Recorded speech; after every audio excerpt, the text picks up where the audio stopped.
Hindi nga nakikita yung mga sisiw ko nga na makulay, kaya naman maaga nga akong gumising para nga puntahan sila at pakainin. Yung mga kasama ko nga kasi dito nga sa bahay, yung mga nagpapakain nga dito nga sa sisiw at bibi ko, kaya naman ako ngayon magpapakain ngayon sa kanila. At bago nga ako pumunta nga sa mga sisiw ko nga na makukulay, dito nga muna ako dumaan sa mga bibi ko kasi tsaka ko na nagugutom na nga tong mga to. Mas matakaw nga kasi nga tong mga bibi ko nga na alaga kaysa sa mga sisiw ko, kaya talagang sobrang dali nilang magutom. At dahil ubos na nga rin tong inumin nga nila, sinarihan ko na nga rin to ng bago nga nilang inumin na may vitamins. At habang nagsasalin nga ako dito ng inumin nila, talaga sobrang gutom na nga talaga itong mga bibi ko kasi tumatalon na nga sila dito sa kulungan nila. Bago nga kami matulog, talagang pinapakain nga lagi muna na mga kasama ko nga dito nga sa bahay itong mga alaga ko, kaya nakakapagtaka na gutom sila lagi. Kaya talagang maigi nga na sila nga muna yung inuna ko bago nga sa mga sisiw ko, kasi mga sisiw ko hindi naman sila ganito kapag nga may pagkain na nga akong dala. Kahit nga meron pa nga laman nga ilagayin nga nila ng pagkain, talagang nilagyan ko na rin para talagang hindi nga sila maubusan at magutom nga dito sa loob. At dahil natapos na nga akong pakainin nga itong mga bibi ko, pupunta naman nga ako ngayon sa mga sisiw ko kasi tsak nga ako na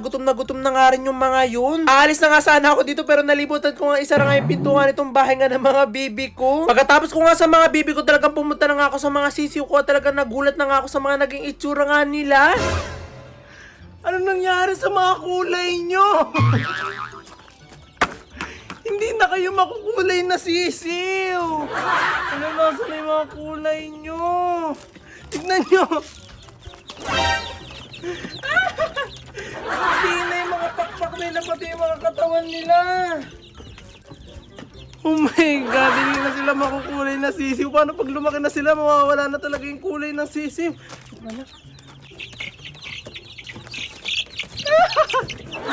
Wala na kayo, meron pang kulay kahit ko konti. May kulay pa kahit konti, blue. Kaso tayo, no, puting-puti na yung pakpak nila. Tapos grabe naman yung laki nito. Lumaki parang kahapon. Ganyan lang kayo kaliit, oh. Ang bilis niya lumaki. Grabe.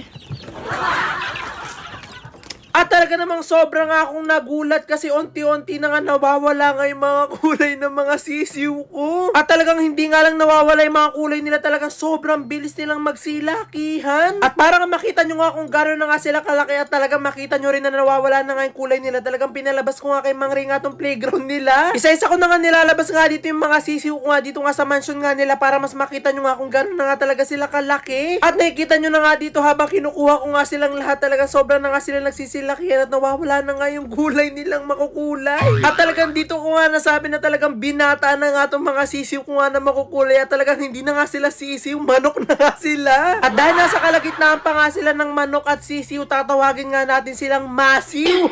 Manok at sisiw. At dahil nilalagay ko na nga rin silang lahat nga dito nga sa playground nila, pinalabas ko na nga rin kay Mang Ray yung kainan nila para dito nga sila kakain lahat. Nagtulong-tulong na nga kaming lahat nga na ilagay nga lahat ng mga sisiw nga dito sa playground kasi ang hirap na nga nilang huliin sa loob ng mansion nga nila. At habang unti-unti na nga silang nalalagay nga dito sa playground, talaga sobrang ako nagulat kasi parang sumikip na sa kanila yung playground na ginawa ko. At talagang hindi nga lang sumikip, talagang bumabari kasi nakakatalon na nga sila dito at talagang nakakatakas na nga sila dito sa playground nila. Kompleto na nga itong mga sisiw ko at nailagay ko na nga lahat nga sila dito nga sa playground nila at ito na nga yung mga itsura nga nilang lahat. At talaga naman doble nga yung pagbabantay nga namin dito nga sa playground nga nila kasi tumatalon na nga silang lahat at talaga nagkakawalaan na nga sila. Parang nung mga nakarang araw lang halos walang leeg nga itong mga sisiw ko nga ngayon. Tignan nyo nga haba na ng leeg nila. Talagang mga binata na nga talaga itong mga sisiw ko, pero kahit binata na nga sila, talaga naglalaro pa rin silang lahat. At talagang magugulat nga kayo sa laro nga nitong mga binata ko nga sisiw kasi talaga ang laro nila ay sabong.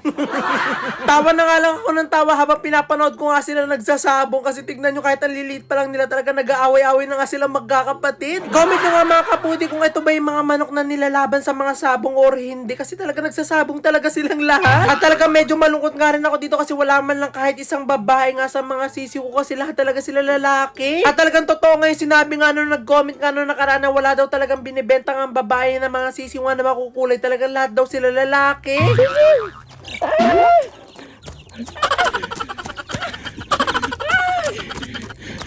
Uy!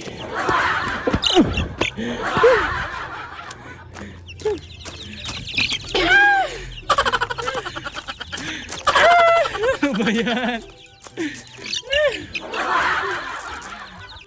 Ang laki na nila. Nakakatawa-tawa ulit.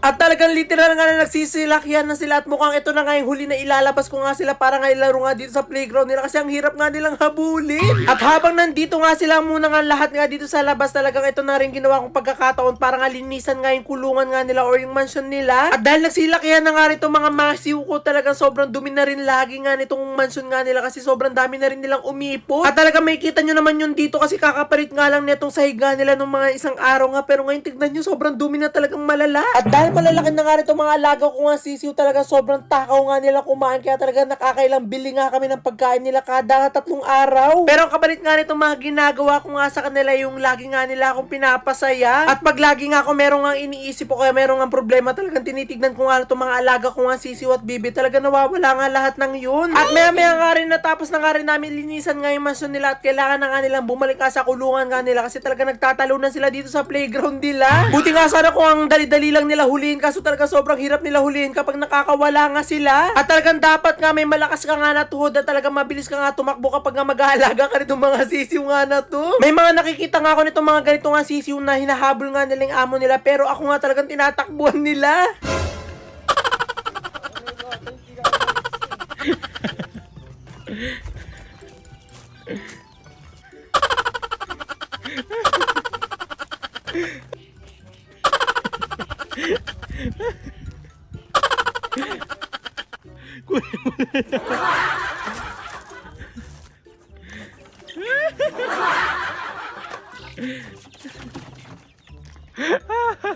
Ayan sila.